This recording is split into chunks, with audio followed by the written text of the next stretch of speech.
morning to all of you. Good morning. Welcome to Rise and Shine only on 365 News with me, Adi. America और Iran के जो मामला चल रहा है, मुसलसल 10वीं रात भी ईरान पर हमले किए हैं, बड़े शदीद हमले किए और मिसाइल, ड्रोन लॉन्चिंग मकामात और फ़ज़ाई दिफाई निज़ाम को निशाना बनाने का दावा किया है यूएस ने। और ईरान ने बहरीन और कुवैत में अमरीकी फौजी तनसीबात पर हमलों का दावा किया है और ईरान बेसिस को हमला कर ही रहा है। पेंटागन ये कह रहा है कि यानी जब से ये चल रहे हैं मामला, 5 या 8 महीनों से जो मामला चल रहे हैं, तब से अब तक 100 अमरीकी फौजी मारे जा चुके हैं इस सारे मामले में। ईरान ने यानी 100 अमरीकी फौजी मार दिए और तकरीबन 427 के बारे में बताया जा रहा है कि वो जख्मी हैं।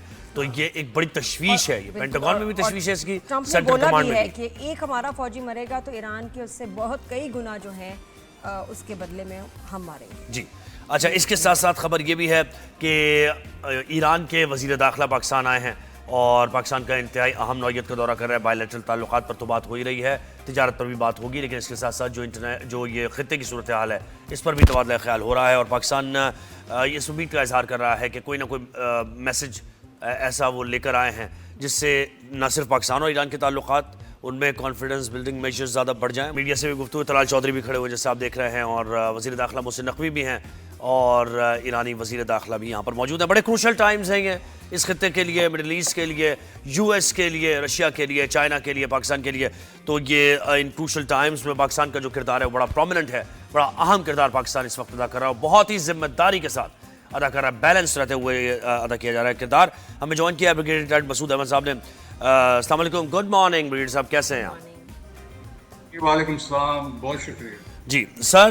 भारत में जो एहतजाज हो रहे हैं सर, और इसको बड़ा लाइटली लिया जा रहा था और जो देखने वाले थे तंज़िया निगार वो ये कह रहे थे ऐसा नहीं है, ये हुकूक की आवाज़ है, ये जंग है और ये एक तंज है बहुत बड़ा, ये जो कॉकरोच पार्टी है सिस्टम पर, और वो नजर आ रहा है। जी हाँ बिल्कुल, देखें जो एक स्टार्ट उनके चीफ जस्टिस के एक रिमार्क से, कमेंट से बात चली थी और उसके बाद से अभी कंट्री वाइड एक हमने देखे कि रिवाइवल हुई है। और अब जनरेशन जी की जब हम बात करते हैं, और हमने बांग्लादेश में देखा जिस तरीके से उन्होंने पूरी और इसी तरह यहाँ पे अब डेवलपमेंट्स हो रही है विदर के अंदर, जिस तरह ये यंगस्टर्स हैं और जिस तरह एजुकेशन की बात हो रही है, वांगसो जो लद्दाख में जो स्ट्राइक पे, हंगर स्ट्राइक पे है, और उसके सपोर्ट में भी ये बात चल रही है। तो मेरा ख्याल में एक बहुत थ्रेट बीजेपी आरएसएस गवर्नमेंट को इनके तरफ से है, और क्योंकि ये खाली एक हिंदूज को रिप्रेजेंट नहीं कर रहे, इसमें तमाम कम्युनिटीज के लोग इसमें शामिल हैं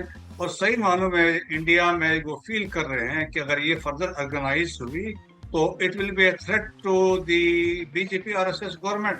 सो उसलिए हमने देखा कि कल जो क्रैकडाउन हुआ है पार्लियामेंट के बाद, जो लोग जमा थे उन पर कोशिश की गई है। सो अदरवाइज भी आप देखें ना, all is not well inside India, क्योंकि इंडिया तो अपने अवाम को उन्होंने फोकस करवाया पाकिस्तान के ऊपर, और जो वाकयात होते हैं, कहानियां इसके तरफ पाकिस्तान का रुख मोड़ देते हैं। इंडिया के अंदर आप देखें नॉर्थ ईस्ट में क्या हो रहा है, खालिस्तान में क्या हो रहा है, Indian illegal occupied Jammu and Kashmir में क्या हो रहा है, नॉर्थ साउथ की डिवाइड है, नेक्सलाइट मूवमेंट 13 स्टेट्स में चल रही है, मुस्लिम और दलित्स को मार पड़ रही है, माइनॉरिटी क्रिश्चियंस मारे जा रहे हैं, रेप और मोलेस्टेशन के केसेस हैं।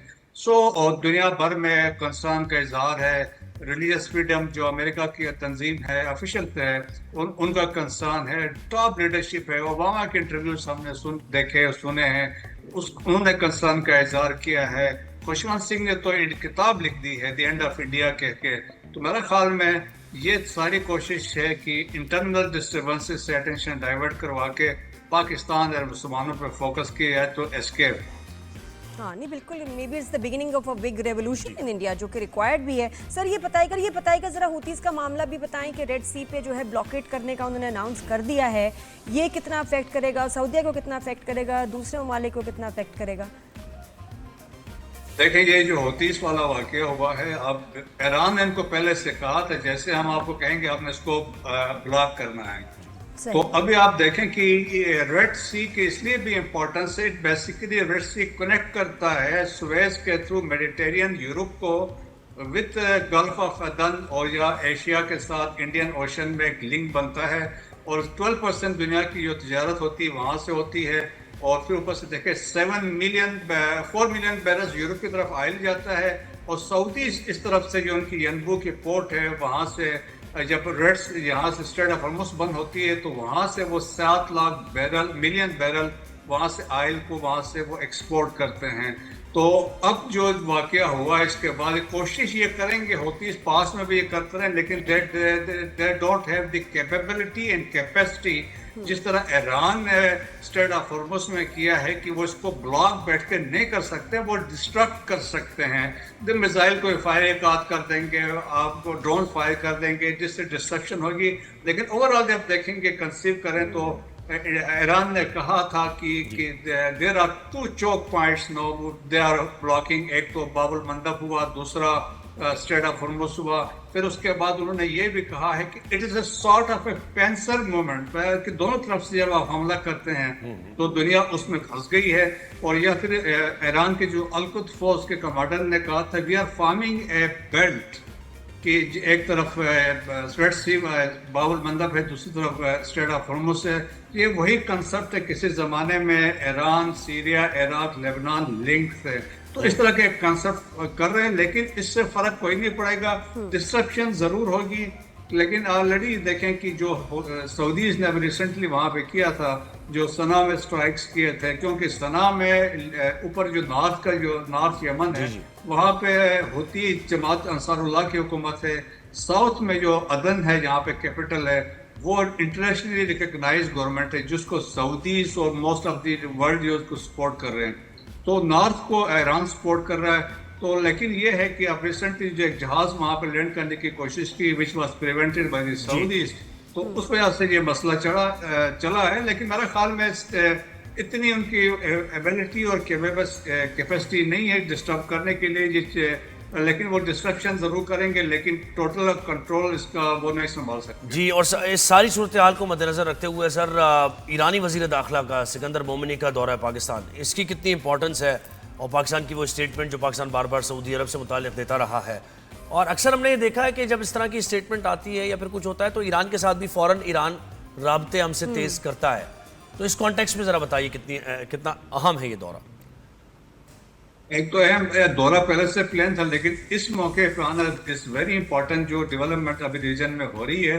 सो आप समझ लें कि they can sit and they can discuss जो पाकिस्तान के साथ द अनफोल्डिंग सिचुएशन हुई है, और specially they can take stock of the situation जो खिते में हो रही है, और दे कैन एटलीस्ट ये एफर्ट की जा सकती है कि वो साल्वेज करें या इसको MOU को साल्वेज करने की कोशिश की जाएगी। और पाकिस्तान की ये डिज़ायर है कि जो MOU हुआ है दे पार्टीज उसको इस्तेमाल करे, उसी को इम्प्लीमेंट करे, और इसको बेस करके फाइनल एग्रीमेंट पर हम अब भी जा सकते हैं।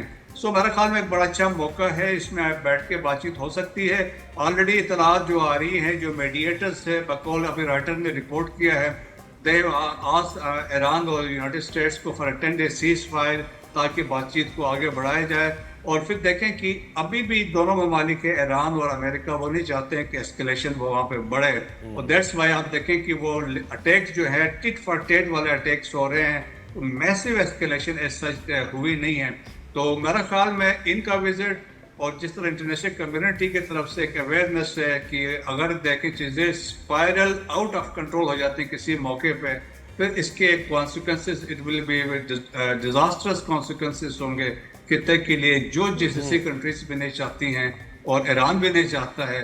तो मेरे ख्याल में ये एक अपॉर्चुनिटी मिली है, वरना जिस तरीके से अमेरिका बम्पिंग कर रहा है तो मेरे ख्याल में कि नुकसान फिर ईरान के लिए होगा, क्योंकि ईरान को आप कोलैप्स तो नहीं कर सकते, लेकिन उसको आप वीक कर सकते हैं। बिल्कुल, और ईरान की गवर्नमेंट ने अपने लोगों को अनाउंस भी किया उन पे कि भाई किसी भी तरह के नतीजे के लिए आप तैयार हैं, और हम तैयार हैं, जिस तरह उन्होंने बताया। लेकिन ट्रंप का आपको क्या लगता है प्लान क्या है? At any stage do you think कि वो कोई न्यूक्लियर या कोई ख़तरनाक जो है इस्तेमाल कर सकते हैं उनके ऊपर बॉम्बिंग करने के लिए? क्योंकि एक रीज़न चाहिए होता है, हिस्ट्री गवाह है कि भाई अपने इनके जब लोगों को मारा जाता है तो एक बहाना बन जाता है ओके जब हम न्यूक्लियर आर्म्स का इस्तेमाल करेंगे। तो कोई ऐसी आपको लग रही है डेवलपमेंट हो सकती है? God forbid. मेरे ख्याल में देखें उस तरफ कभी नहीं जाएंगे, न्यूक्लियर की तरफ कभी नहीं जाएंगे, दैट विल बी डिजास्टर है, क्योंकि इंटरनेशनल कम्युनिटी अमेरिका से उसको बाई नहीं करेंगे, एक्सेप्ट नहीं करेंगे।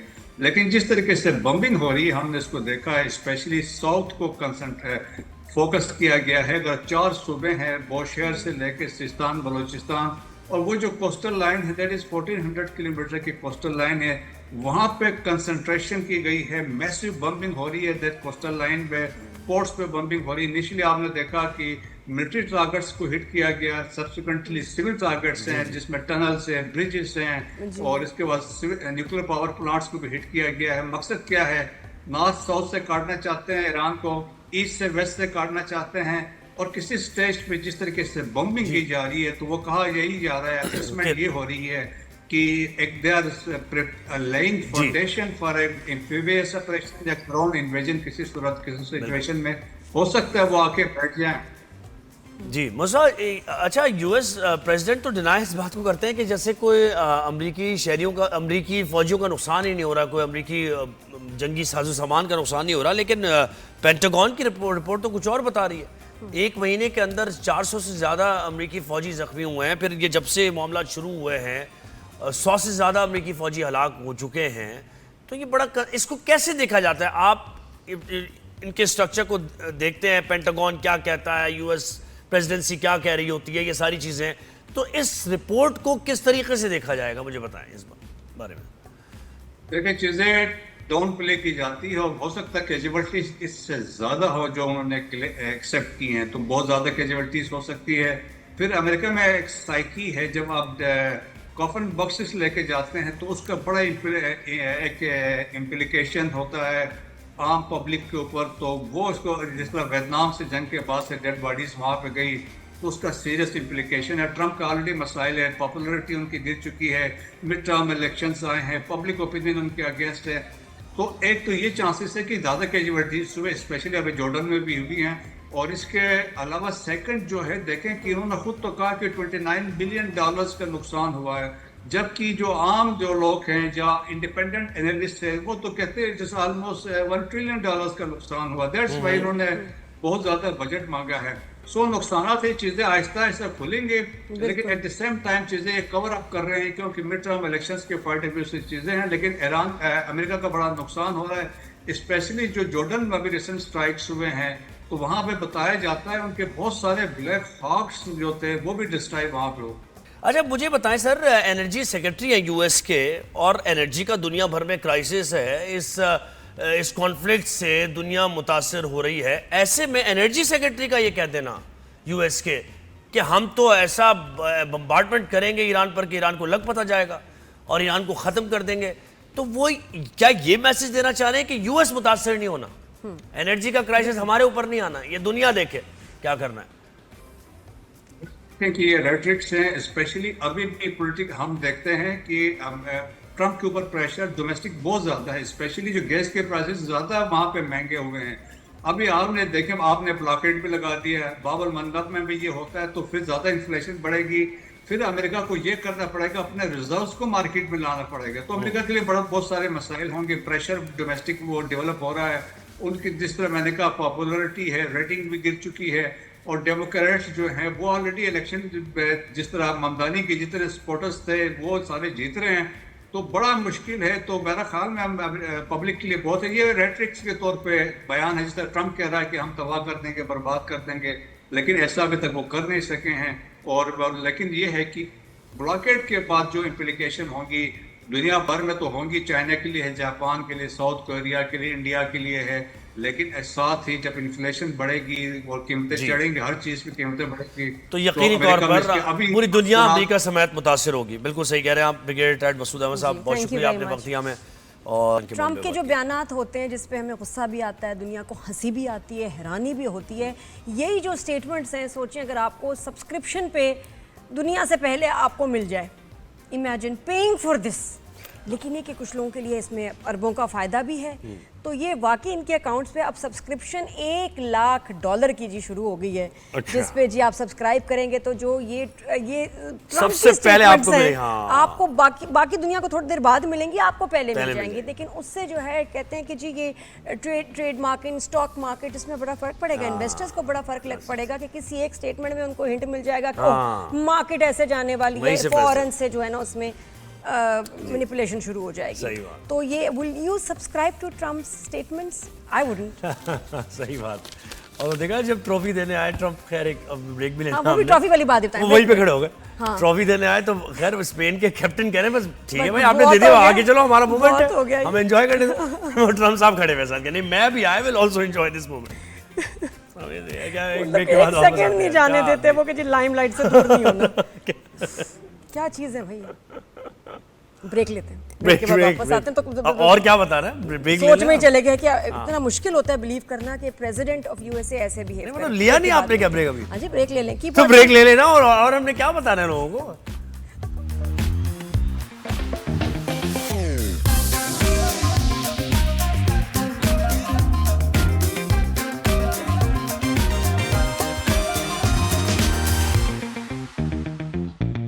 Welcome back. क्या बात है, बेहतरीन हो गया ना, आपको बहुत मुबारक हो। खैर मुबारक मैं तो थैंकफुल कराया। एक्स्ट्रा पैसे आ जाएंगे पॉकेट में कि सोचें कि क्या करना चाहेंगे, कहाँ इन्वेस्ट हाँ। करना चाहेंगे, शॉपिंग करनी है। मैं तो शो के बाद जा रही हूँ शॉपिंग पे, ओके पैसे बच गए, बहुत ही हाँ तो बचत होने वाली है। मजा लाइफ का अब मजा 24 घंटे के लिए, उसके बाद मुझे नहीं पता, मैं 24 घंटे की गारंटी ले रही हूँ। पैसे बच रहे हैं आपके, क्योंकि जो पेट्रोल है उसकी प्राइसेस बड़ी कमाल है, डीजल की बड़ी है, पेट्रोल की ज्यादा खास नहीं, को बल्कि बड़ी ही नहीं भाई, बड़ी 35 कम हो पैसे गई कम किए, कम हो गए। 35 पैसे कम हुए, आप अंदाजा कर लें आप कितने कम हो गए। और 313 रुपए 80 पैसे का पेट्रोल हो गया है। और इसकी यही नहीं है, अभी प्रॉब्लम ये चल रही है नादिया कि डेली बेसिस पर पेट्रोल की, अच्छा क्योंकि देखें बात अगर देखा जाए, इस मसले को देखा जाए तो प्रॉब्लम ऐसी ही चल रही है मिडिल ईस्ट में, इस खित्ते में, ईरान में, कि बिल्कुल अनप्रिडिक्टेबल है और एकदम से एक लहजे में बदल रही है सूरत हाल। तो अब ऐसे में पेट्रोल की इन्वेंट्री रखना, पेट्रोल ऑर्डर करना, पेट्रोल आएगा कितने का होगा, इंटरनेशनल मार्केट में बढ़ जाएगा, अब ये अजीब सी सूरत हाल है, वाकई अनकंट्रोलेबल ये हालात है। तो इसकी बुनियाद पर ही और फैसला हुआ है। एक हफ्ता वेट करना, सस्ता होना, महंगा होना, वो बहुत ज्यादा एक बड़ी विंडो है जिसमें नुकसान हो सकता है जी। तो इसलिए, या हमारा भी नुकसान हो सकता है कि इनकेस अगर सस्ता हो गया तो जी हम फिर वही महंगी प्राइस दे रहे हैं। तो डेली इसलिए इसको रेगुलेट किया जाएगा पेट्रोल और डीजल की प्राइसेस को। लेकिन इसमें मसला क्या है? अभी जो है ना बचत हो गई आपकी पैसे। लेकिन इसमें मसला है कि पेट्रोलियम डीलर्स एसोसिएशन जो है वो ये कह रही है कि हम ये नहीं कर पाएंगे फिर बिजनेस, हम कारोबार नहीं, क्योंकि देखिए इसमें प्रॉब्लम ये है कि आपने कोई पेट्रोल ऑर्डर किया तो एटलीस्ट एक हफ्ते की तो इन्वेंट्री होती होगी ना, यानी एक हफ्ते पहले तो आप कर सकते। अब आपने ऑर्डर किया से सपोज 200 रुपए और पता चले अगले दिन प्राइसेस बढ़ गए, तो वो कैसे, ये तो है, अगले दिन कम हो गए तो फिर क्या होगा। तो ये ज़रा मुश्किल हो गई है, बड़ा प्रॉब्लम हो गया है। ये पेट्रोलियम डेवलपमेंट लेवी काबीना की मुकर्रर करदा हद से ज़्यादा नहीं लगेगी, ये भी बताया गया इसके साथ। लेकिन ये पेट्रोल की वेरिएशन जो है इसका इकोनॉमी पर यकीनन इफेक्ट पड़ता है और बहुत ज़्यादा पड़ता है। तो ये क्या है, अच्छा इनके लिए एक मसला भी हो जाएगा कि जो ये होल्ड कर लेते थे पेट्रोल के, अभी नहीं बेचते, प्राइसेस बढ़ जाएंगी, वो भी नहीं कर पाएंगे। बिल्कुल ऐसे। तो हमें ज्वाइन किया चौधरी अकमल साहब ने, इकोनॉमिस्ट हैं और बेहतर तौर पे हमें बता पाएंगे। चौधरी साहब अस्सलाम वालेकुम, गुड मॉर्निंग, कैसे हैं आप?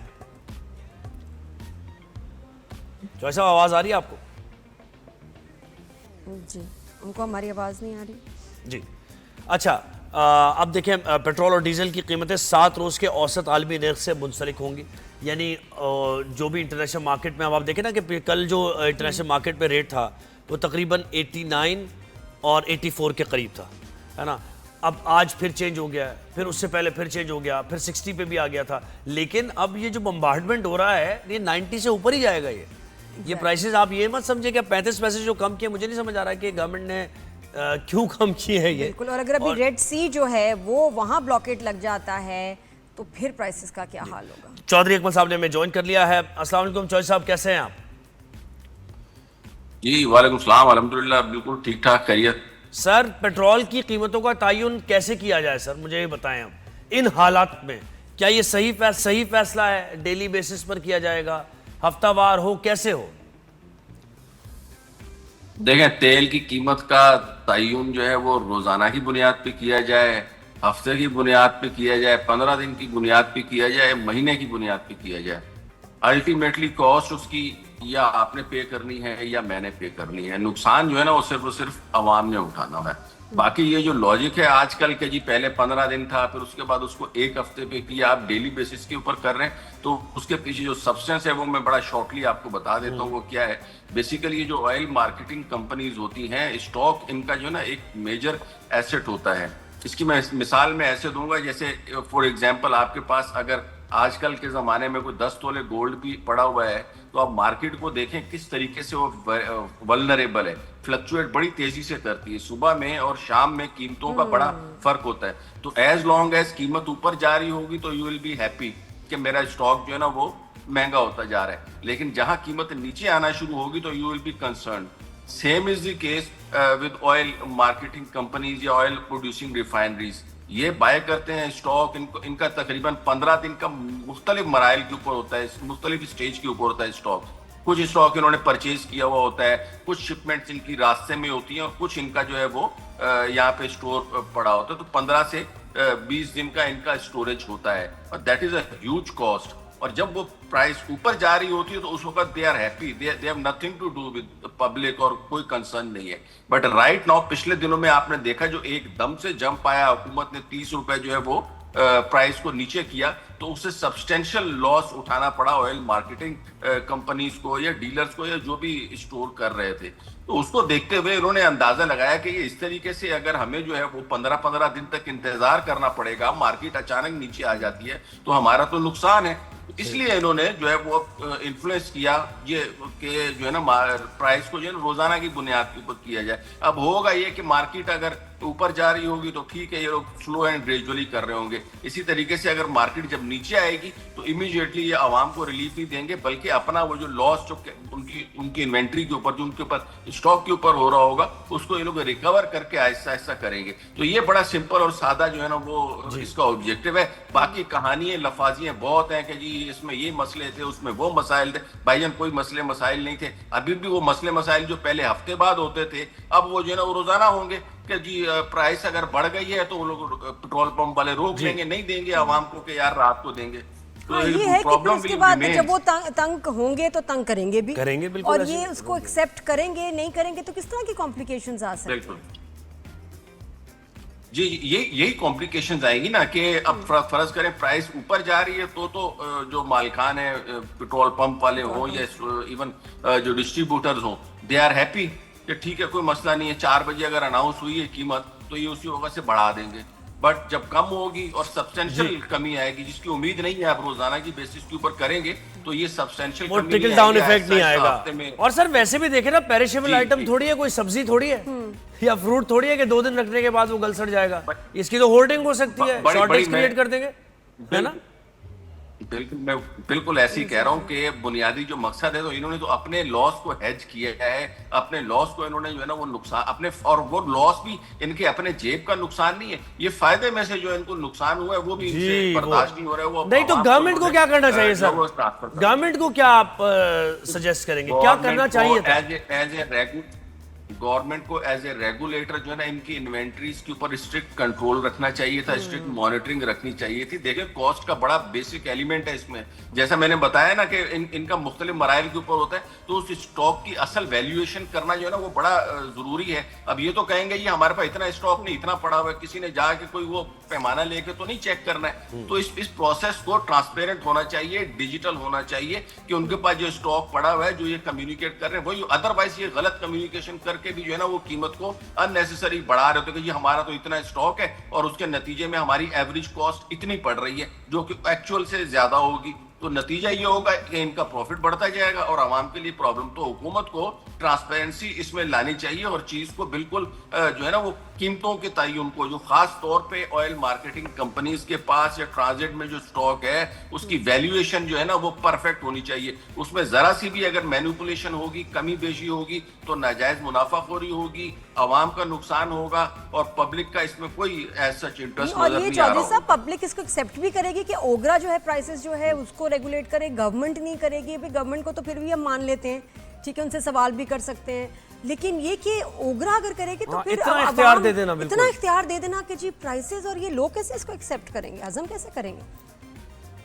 मैं थोड़ा सा लाइटर नोट के ऊपर बात करूं। असल में जो है ना वो हमारे मोहतरम वजीर आजम साहब ने वो इतने पत्थर कभी उठा के सीने पे रख लेते हैं, कभी उतार लेते हैं, कभी रख लेते हैं, तो उनके लिए प्रॉब्लम होगी कि यार ये तो रोज की एक्सरसाइज बन रही है। तो एज ए रिजल्ट जो है ना उन्होंने ओगरा को दिया है। अदरवाइज देखें ओगरा प्राइसेस का जो है ना वो जो टेक्निकल जो इदारा है असल में तो वही जो है ना वो करता है डिसाइड कि क्या प्राइस होनी चाहिए। वजीर आजम ने तो सिर्फ उसके ऊपर साइन करने टैक्स होते तो हैं, या हुकूमत को अगर हम देते उसकी हैं ना, हुकूमत को ही देते हैं, ओगरा को तो नहीं देते। नहीं, टैक्स तो हम हुकूमत को देते हैं, ओगरा को थोड़ी देते हैं। नहीं देखे ना आप, हर शोबे का जो ना एक रेगुलेटरी इदारा है। जैसे अब मीडिया की बात करूं तो उसमें पैमरा है, जी, तो जी। इसी तरह जो ऑयल एंड गैस इंडस्ट्री वो है ओगरा है। उसमें ओगरा अच्छा है। सर देखिए, स्टॉक्स की तो मैं ठीक है बात ना? आपसे पूछ नहीं रहा कि मैं आपसे कहूँ कि आप बताएं कि आगे फ्यूचर प्रिडिक्ट कर दें और आपकी प्रिडिक्शन पर लोग स्टॉक्स खरीद लें। ये मुझे बताएं, पेट्रोल अभी बढ़ेगा, कितना बढ़ेगा? कम हो भी सकता है, 35 पैसे कम किया है, ये कम कर क्यों दिया इन्होंने? भाई मैं कोई प्रिडिक्शन नहीं कर रहा। ट्रंप ने जो है ना मार्केट का इतना कचरा किया है कि यकीन करें, बड़े बड़े इन्वेस्टर जो है ना वो उनको समझ नहीं आ रही है क्या हो रहा है। तेल ऊपर जा रहा है, सोना नीचे आ रहा है, कभी जो है ना सोना और तेल दोनों ऊपर जा रहे हैं, कभी सोना और तेल दोनों नीचे आ रहे हैं। तो इतनी और ये जो आज जो कीमतें डेली बेसिस के ऊपर की है ना, इसी वजह से की है, दे आर अनप्रिडिक्टेबल। कोई प्रिडिक्ट नहीं कर सकता कि क्या होगा। मैं कह दूं जी अब तो जंग वो बमबारी हो रही है और कल को तेल फिर महंगा होगा, पता चला बमबारी होने के बावजूद तेल सस्ता होगा, और मार्केट की नॉर्म्स के इस वक्त चीजें बिल्कुल उलट चल रही हैं। जंग हो रही हो तो उस वक्त सोना महंगा होता है, सोना सस्ता हो रहा है। जंग हो रही हो उस वक्त तेल सस्ता होता है। क्यों सस्ता होता है? कि भाई इंडस्ट्री नहीं चलेगी, लोगों के कारोबार खत्म हो गए। जंग के बाद तो यही माहौल होता है ना, यहाँ तेल महंगा हो रहा है। तो भाई चीजें बिल्कुल ऑपोजिट चल रही है। वन कैन नॉट प्रिडिक्ट कि what is going to happen and no one is going to take the risk. Ultimate risk takers will be the general public. बिल्कुल। और चौधरी साहब, ये देखिए ना कि लग रहा है कि हम सारे पपेट्स हैं ट्रम्प के हाथ में। सिर्फ उनको पता है कि जी कब जो है मार्केट ऊपर जाएगी, नीचे जाएगी, बाकी सारी दुनिया को नहीं पता। बेबस हैं सारे, और उनकी ही जो है ट्रेडिंग कंपनी पैसा बना रही है, उनकी मीडिया कंपनी पैसा बना रही है, और बगैर किसी वजह के जंग चल रही है जिसमें पूरा गल्फ, यहाँ का खित्ता कितना बुरी तरह अफेक्ट हो रहा है। For what? मैं नादिया यही आपसे अर्ज करूंगा, देखें इस वक्त ये जो जंग भी है ना, बेसिकली मुझे तो जो है ना वो एक फिजिकल जंग से ज्यादा जो है ना इस वक्त इकोनॉमी की जंग लग रही है। सही बात। और एक एक बयान के ऊपर जो है वो मार्केट ऐसे रिएक्ट कर रही है, चाहे वो कमोडिटी मार्केट हो, चाहे वो स्टॉक मार्केट हो, चाहे वो बॉन्ड मार्केट हो, चाहे वो करेंसी मार्केट हो। हर एक मार्केट इस तरीके से ट्रेंड कर रही है, और उसमें एक एक बयान देना। अब फर्ज करें मुझे पता चल जाए कि कल जो है ना वो बयान देने वाला है ट्रंप के, जी हमारी जंगबंदी हो गई है, तो लोग फौरन जो है ना अपना जितना भी माल होगा उनके पास वो बेच देंगे कि तेल जो है ना वो सस्ता होने वाला है, चलो आज ही महंगा बेचो। तो इस तरह की स्टेटमेंट्स के ऊपर जो है ना बहुत अमेरिका में और मुबैना तौर पे कहा जा रहा है कि ट्रंप और उनसे रिलेटेड जो दोस्त हैं उन्होंने बहुत इसमें पैसे कमाए। तो नो, इसमें कोई शक नहीं है। और आहिस्ता आहिस्ता दुनिया भी आप देखें ना इस जंग को कहाँ सीरियस ले रही। यूरोपीय यूनियन कोई बात कर रही है ना, अक़वाम मुत्तहिदा कोई बात कर रही है। बीच में पाकिस्तान पड़ा था, दीगर सालिस पड़े थे, वो भी अपना अपना काम करने लगे। ठीक है यार, आप लोग लगे रहो। तो मुझे लग रहा है कि ये आहिस्ता आहिस्ता ना ये न्यू नॉर्म बन जाएगा, और चीजें जो है ना अकॉर्डिंगली उसी के हिसाब से एडजस्ट होना शुरू हो जाएंगी। But it will take certain time. Thank you so much. बहुत शुक्रिया जॉय साहब, आपने वक्त दिया हमें।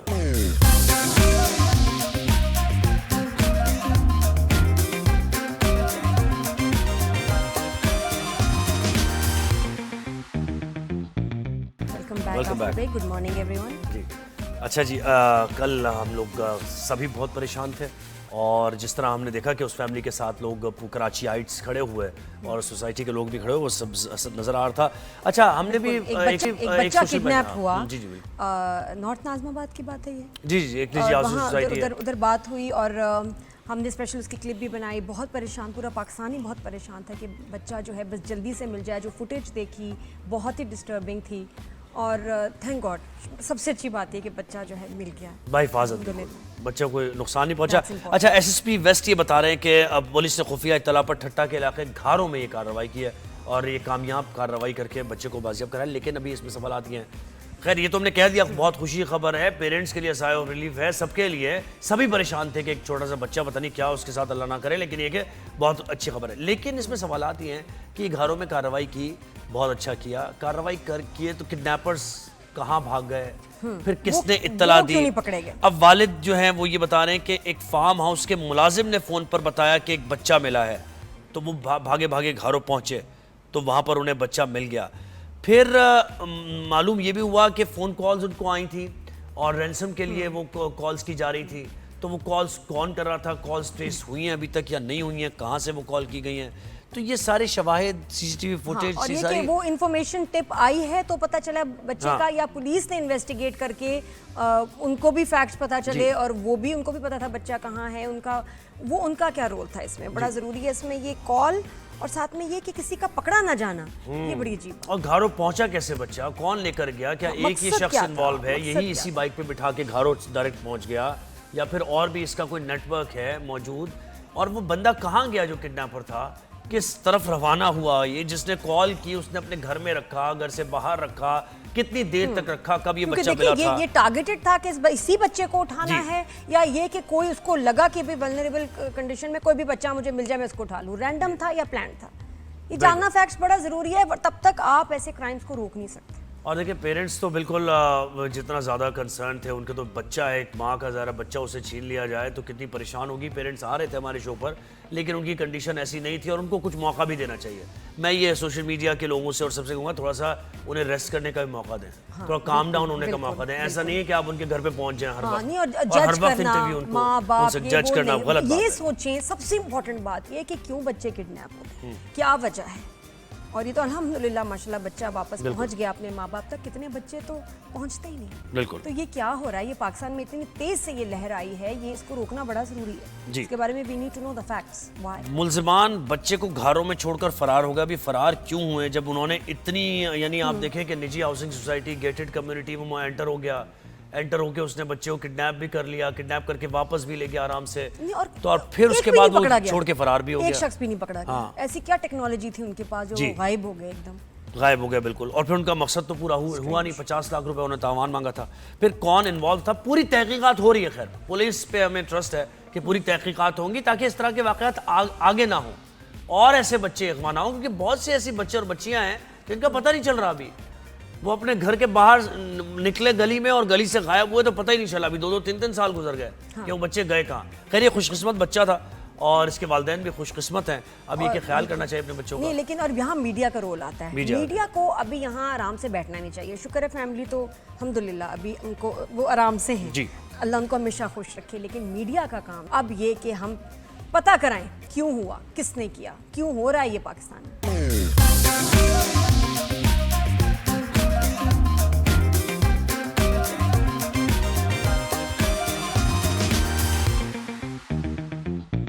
Welcome back after the break. और बात करते हैं थोड़ी सी जरा जुल्फों के बारे में। आपने ज्वेलरी डिजाइनर का नाम सुना होगा, क्या होते हैं, ड्रेस डिजाइनर होते हैं, होम डिजाइनर थोड़े से होते हैं, लेकिन ये कि हेयर डिजाइनर ये अभी भी पता एक चला, काम मेरे साथ जस्ट बीइंग, मुझे पता चला है ना। है हेयर डिजाइनर भी कोई चीज। मैं हेयर स्टाइलिस्ट कहती थी ज्यादा, सही। लेकिन हेयर डिजाइनर अब जो है उनको बुलाते हैं, और वो भी जो सीनियर और बहुत जबरदस्त लोग होते हैं जिन्होंने एक नाम बनाया होता है, डेकेड्स का एक्सपीरियंस और रेपुटेशन, और एक कहते हैं एक साख बनाई है अपनी।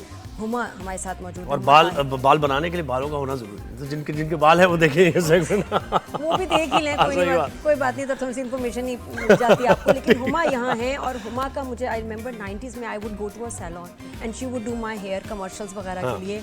और बहुत ज़बरदस्त, मुझे लगता है वो वाले ब्लो ड्राई हेयर स्टाइल्स अब नहीं वैसे बनते, अब तो नहीं बनते, है अब ना? तो एवरीथिंग इज इजी टू गो।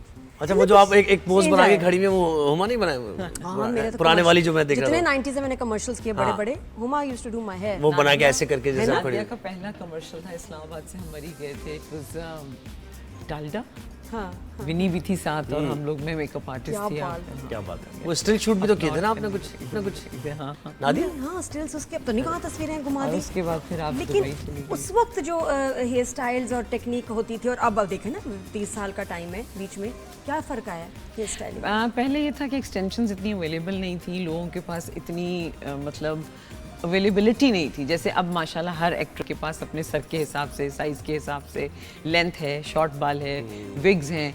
उस वक्त इतनी चीज़ कॉमन नहीं थी, बहुत एक्सपेंसिव भी थी, और हम यूजुअली यूज़ नहीं करते थे। इवन शैम्पू के कमर्शियल सारे के सारे थाईलैंड में शूट होते थे, तो वो पाकिस्तान में भी शूट होते थे तब, तो उनके लिए एक स्पेशल ट्रीटमेंट्स किए जाते थे। 2 दिन पहले कलर किया जाता था, फिर बाद में उसको शूट किया जाता था। फिर आहिस्ता आहिस्ता चीज़ें बदलने लगी, एक्सटेंशंस आने लगी। पता चला मॉडल्स को, एक्ट्रेसेस को कि बाल ख़राब हो जाते हैं, ज़्यादा केमिकल लगाने से ख़राब हो जाते हैं, या देखिए बेसिकली आयरनिंग करने से बाल सबसे ज़्यादा ख़राब होते हैं। आयरनिंग में आ जाता है, आपका स्ट्रेट आयरन आ जाता है, आपका कर्लिंग आयरन आ जाता है। इमेजिन करें ना कि अगर आपके हाथ पे रोज़ एक गर्म आयरन लग रही हो तो आपकी स्किन और आपकी वेन्स का क्या हाल होगा। तो एग्जैक्टली बालों के साथ भी ऐसे होता है। अच्छा, मैं किसी को देखा, मुझे बता रही साहिबा कि मैं पहले तेल लगाती हूँ फिर बाल आयरन करती हूँ। मैंने कहा तुम तो फ्राई कर रही हो। कह रही नहीं, ये प्रोटेक्शन है बालों के लिए होते हैं। एक्चुअली सही है बात। देखिए, सीरम को तेल करी। नहीं तेल के ऊपर तो आप आयरन रख ही नहीं सकते ना, तो बाल कड़क हो जाएगा। कड़क कर रही थी। और अगर बालों में वेन्स होती तो लोग बाल काट ही नहीं पाते, जला ही नहीं पाते, क्योंकि फिर खून, आपको पेन होता। अल्लाह ताला ने एक ऐसी चीज़ बनाई है जिसमें कोई पेन नहीं है, तो उसको फिर हमें पता नहीं चलता कि हम कैसे इसको जला रहे हैं और कैसे अच्छा, इसको हम ये आज हम बात भी करेंगे कि आपका एज ए हेयर डिजाइनर हमें हुआ बताएंगे कि कौन से ट्रीटमेंट्स हैं, कौन से टूल्स हैं जो कि आपके बालों को एक्चुअली डैमेज कर रहे हैं। Very nice. अच्छा, मैंने एक से मिला, मैं शख्स से, वो शैम्पू के कमर्शियल में आए थे। वो इतने अच्छे उनके बाल लग रहे थे। फिर जब मैंने उनको देखा, मैंने कहा यार तुम्हारे तो बाल ही बहुत कम है। वो क्या है? अच्छा, पहले वाकई ऐसे होता था कि कमर्शियल्स हेयर कलर तेल के उनमें वही एक्टर्स को लेते थे जिनके बाल अच्छे होते थे। अब नहीं, अब नहीं, शॉर्ट लिस्ट किया जाता था उस वक्त ऐसी लड़कियों को जिनके बाल लंबे और जिनके कलर नहीं हुए होते थे, वर्जन बाल होते थे, ताकि उनके ऊपर ब्लैक ब्लू कलर किया जाता था, ताकि वो एक ब्लैक एंड ब्लू की शाइन आए के लिए ब्लू फिर इनविजिबल वायर्स के साथ उसको मूव किया जाता था, मूवमेंट होती थी। अब ऐसा नहीं है। अब कोई भी शैम्पू कमर्शियल कर सकता है, बिकॉज अब एक्सटेंशंस लग जाती हैं, विग्स लग जाती हैं। अब ऐसे बाल बन गए हैं, they behave like human hairs होते, they are mixture of synthetic and natural hair, but they behave like 100% as human hair. आप उनको कर्ल्स कर सकते हैं, आयरन कर सकते हैं, आप और उनको पोस्ट प्रोडक्शन में स्ट्रीक्स कर जो सकते मर्जी हैं, दिखा दो, कितनी जो मर्जी शाइन कर दिखा दो, हाँ, घने शाइन दिखा कर दो, सब कुछ वो कर भी सकते आपका हैं। हाथ में मशीन में तो झूठ हुआ ना। अगर आप बहुत सारे एक्सटेंशन सर पे लगा लें तो बाल घने हो सकते हैं। अब नादिया यहाँ चाहे तो इतने लंबे बालों के साथ भी बैठ सकती हैं और चाहे तो इतने हैवी बालों के साथ भी बैठ सकती हैं, कर्ल्स के साथ बैठ सकती हैं। अपने ओरिजिनल बालों को कुछ भी करने की जरूरत नहीं है, आप बस पीसेस लीजिए, उसको टेकन कीजिए और लगा लें। लेकिन फिर भी अगर बात करें, कुछ हेयर पीसेस या विग्स इतनी बुरी लगती हैं, लगता है उन पे मट्टी भी लगी हुई है नहीं, और रंग इतना है कि नजर आ रहा होता है। तो उसमें भी तो सिलेक्शन बड़ी इंपॉर्टेंट है ना, क्या? क्योंकि लोग कहते हैं मैं 3000 की 4000 की, मैं कहती हूँ मैं तो इतनी महंगी लेके आई हूँ, ये कौन सी विग है जो 3-4 हज़ार की भी मिल रही है, उनकी क्या क्वालिटी? देखिए, 3-4 हज़ार की जो हमारी विग्स मिलती हैं वो तो ऑब्वियसली आपको पता है कैसी होंगी। विग की जो नेट होती है ना, उसके ऊपर बड़ा डेलिकेटली काम किया जाता है। उस नेट को एक एक उसके जो नेट का जो ब्लॉक होता है उसमें उसको निट करके बाल को बनाया जाता है। यानी हैंड क्राफ्टेड है या क्या है? हैंड क्राफ्टेड होती हैं, मशीन से भी होती हैं। जो और ह्यूमन हेयर होगा वो? ह्यूमन एंड एस्थेटिक दोनों मिक्स करके बनाया जाता है, लेकिन they behave like 100% human hair. बाल बनाते कैसे, मैं तो यही नहीं समझ। It's a huge industry by the way. तो लेकिन अब जो आप कह रही हैं ना 3000 वाली विग जो हमारे सदर से या इधर उधर से हमारे लोकल ब्यूटी ब्रांड से मिल जाती हैं, तो जाहिर है वो बहुत बुरी होती हैं, वो तो बाल चिपके हुए होते हैं। आप उनको लगा लें, आप उनको धो नहीं सकते, आप उनको आयरन नहीं कर सकते, ब्लो ड्राई नहीं कर सकते, वो बिल्कुल प्लास्टिक की तरह होती हैं, वो जल जाती हैं। तो लेकिन जो ओरिजिनल अच्छी विग्स हैं, आपको पता है कितनी एक्सपेंसिव हैं। मैं पिछले दिनों बड़ा सर्च करी, मैंने कहा बाल बचाओ, मैंने कहा मुझे सब फेक लगती हैं। मैं बहुत टर्की में देखी, थाईलैंड में देखी, मुझे ये लगी कि यार दुबई में भी कि फेक है। बेस्ट विग मिल गई। कहाँ से? मैं ऑनलाइन देखी, मुझे अच्छा। इतनी पसंद आई, मैंने कहा ये वो विग है जो कि नेचुरल लगती है। और जो अच्छी विग मुझे इतनी लेंथ के बाल 20 लाख रुपए, हाँ, $7,000। $7,000 की होगी। 20 लाख रुपए की? मैंने लिखा can I get discount? 20 lakh में कितनी? मैं कहा छोड़ो कोई बात नहीं, आई विल मैनेज, अपने बालों का ख्याल करते हैं। नहीं, वाकई ऐसा 20 लाख? जी जी, यही है। और एवरेज अगर कोई पाकिस्तान में एक्सटेंशंस आप लेते हैं ना, जो पीसेस से मिलते हैं, लाइक 2 पीस यहाँ के, 2 यहाँ के, 2 वहाँ के, वो आपको लाख, 1.5 लाख, 80,000। एक टाइम पे जब मेरा सैलून था, I am talking about before covid, we used to sell it like 40K, 50K। अब तो लाइक ज़ाहिर डॉलर्स एंड आगे पीछे जो प्राइस हो गई है मार्केट की और जो चल रहा है इस वक्त। अच्छा, वैसे पाकिस्तान में अवेयरनेस अब आई है, एक्सटेंशंस, बहुत ज़्यादा। विग्स, टेप वाले लगाना, एक्सटेंशंस, ये अब कितना लोग कर देखिए, रहे हैं? टेप वाले तो अभी भी कोई नहीं लगा रहा। पाकिस्तान में, बाहर के मुल्कों में बहुत लोग इजीली लगाते हैं, पाकिस्तान में टेप वाले नहीं लगाते, क्योंकि यहाँ गर्मी, मौसम, बहुत चीज़ें इम्पैक्ट करती हैं। बाहर तो आपको पता है, अब तो खैर यूरोप में भी गर्मी पड़ रही है आजकल। वो नान मुझे बता रहा था कि like London is burning with sunlight and all, वो तो बहुत ज़्यादा गर्मी है। लेकिन वहाँ के वेदर में स्टिक ऑन्स चल जाते हैं। यहाँ की ह्यूमिडिटी में, कराची में या लाहौर के वेदर में आप नहीं Sweating चला इतनी सकते। होगी क्या? और हमारे यहाँ ना नहाने, हमें माशाल्लाह खुले पानी की आदत है, हम एशियंस को, हम नहाते बहुत हैं। गोरा ना भी नहाए तो उसका चल जाता है सीन। हम तो इतना नहाएंगे, सोप्स लगाएंगे, शैम्पूज आपके पास तो लगाएंगे। वैसे बड़े राज होंगे, किस किस के पैच लगे किस किस के पैच लगे। कैसे पता हाँ और हाँ पैच वाली बात पहले आया था ना हमारे एक्टर्स ने शुरू में जब पैच लगाने शुरू किए ना अच्छा, सारे पुरानी लौट के पैच लगे। बड़ा मुश्किल होता जितने मेल्स हैं उनके ऑलमोस्ट की पेज लगे हुए हैं पैचेस। एक्टर्स के जितने मेल हैं मेल्स के लगे हुए लगे। हैं, फीमेल्स की तो एक्सटेंशंस हैं कहाँ ना। लगे हुए, नजर तो नहीं है। कौन लगाता है उनके पैचेस? अब आपका भी पता नहीं है जो पुफ्फा है ओरिजिनल है या नहीं। मेरा मेरे ये खींच के देखें भाई, मैं एक मिनट आता हूँ, आप मेरे बाल खींच। नहीं नहीं ऐसे ही। अच्छा मुझे कि ये पैच है, अगर कितनी ताकत से खींचा जाए तो पता चल जाएगा, हकीकत सामने आ जाएगी। नहीं एक्चुअली क्या होता है कि आपका जो हमारे यहाँ बहुत गलत रिएक्शन दिया। देखिए मैं आपको एक बात बताती हूँ, हमारे यहाँ ओरिजिनली जो मेल्स हैं हाँ। वो अपने पैचेस लगवा लेते हैं, लेकिन उनके हेयर कट्स उनका भंडा फोड़ देते हैं। हाँ। मसलन अब एक बंदे ने अपने सर पे पैच लगवाया और साइड से उसने बाल छोटे कर दिए। अब तो जब वो चल पड़ा तो पता चल रहा है यार इसके बाल कुछ और से लग रहे हैं, क्या चक्कर है, तो पता चल जाता है। कि यहाँ इतने ये कोई बात हो 90s में हमारे अंकल क्या करते थे। बड़ी मजे की बात, मुझे बड़ा मजा आ रहा है हमारे वैसे बात अंकल करके। उनके बाल कम थे सामने, अच्छा साइडों पे आते थे, उनके सेंटर में नहीं आते थे। तो मेरी फ्रेंड के अब्बा ने क्या हेयर स्टाइल किया होता था, मैं कहती थी देखो यहाँ बाल अंकल है कितने सिल्की। एक दिन मैं घर गई तो अंकल इसको इस तरह से ना लेटे हुए, तो वो असल में सिर्फ एक साइड के उन्होंने बाल लंबे किए हुए थे, वो बाकी थे। मोटरवे थी सारी। उसको वो टर्न करके इस तरफ करते थे, पूरा सर कवर हाँ, ऐसे ऐसा होता था। हाँ, हाँ, मैं कहा अंकल व्हाट अ ट्रिक। अच्छा, वैसे एक दो बैठे अंकल है थे जो इतने 3-4 लंबे साल से उसको पैच को मैनेज करने की कोशिश कर रहे हैं। कभी उनका हेयर स्टाइल चेंज हो जाता है, कभी लेकिन वो लेकिन जो एक्सपेंसिव जगह है आप समझ गए वो मैं क्या। वो तो बहुत ही अच्छा लगा रहे हैं बालों पे। हाँ। बहुत ओरिजिनल मैं लगते हैं। तो जो ना हेयर ट्रांसप्लांट वो भी नहीं काम किया फैसल पे, वो तो नहीं मुझे सबसे ज्यादा पता है जरूरी कहाँ नहीं कि छुपता it है works। मुझे, आप ये जो ये लाइन है, ये वाला हेयर लाइन, ये नहीं छुपता है ना, यानी यहाँ से नहीं, पता नहीं, चल छुप जाता है। पता चल नहीं चलता, बिल्कुल नहीं पता चलता। वो सिर्फ पता तब चलता है जब आपके पीछे के बाल और आपकी जो ओरिजिनल बाल हैं वो आपस में ब्लेंड इन नहीं हुए होते, तब पता तो चल तरीका जाता क्या है। हुमा के वैसे भी लेडीज में भी थिनिंग हेयर, बॉल्ड पैचेस, ये थायराइड वगैरह बहुत कंडीशन सर्जरी के बाद ऐसे हो जाते हैं, क्या करें इसको कि जरा ये देखिए बालों की थिनिंग के लिए सबसे जो मैंने एक्सपीरियंस किया है, आप अगर हेड स्टैंड कर सकें तो ज़रूर करें। हमारा सर्कुलेशन ऑफ ब्लड जो है it's very important for the roots of your hair, क्योंकि हमारे बाल जो हैं जो फॉलिकल से उगता है हर महीने 1.5 इंच बाल उगता है। इट इज़ वेरी नेचुरल, जब तक आप जिंदा हैं आपके बालों का ये साइकिल चलता रहेगा।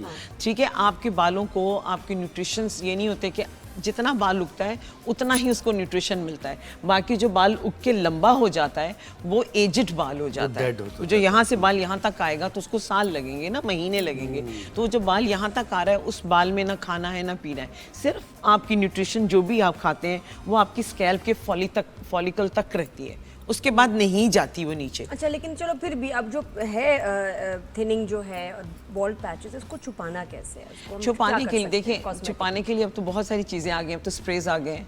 अगर मेरे सामने के बाल थिन हैं, फॉर एग्जांपल मेरी पार्टिंग में से बाल नज़र आ रहे हैं, स्कैल्प नज़र आ रही है, तो मैं किसी भी ब्रांड का एक स्प्रे लूँगी, अपने बालों से मैच करता हुआ लगा दूंगी, तो मेरी स्कैल्प डार्क हो जाएगी। जैसे मेरी स्कैल्प डार्क होगी मेरे बाल घने लगने लगेंगे। तो it's very simple, it's very अब तो कुछ भी हो सकता है। और लड़कों के लिए क्या कहती हैं, आप बाल छोटे रखें तो कम गिरेंगे, लॉन्ग हेयर ज़्यादा गिरते हैं? देखिए आदमियों का जो हार्मोनिक साइकिल है वो डिफरेंट है वुमेन से, इसलिए उनके बाल ज़्यादा जल्दी गिर जाते हैं, बिकॉज उनको बेसिकली आदमियों के ऊपर औरतों में भी स्ट्रेस बहुत ज़्यादा लड़कियों की परेशानी है ना, लड़कों को सीधी बात करें ना, हमारे मसाइल बहुत हैं हमारे।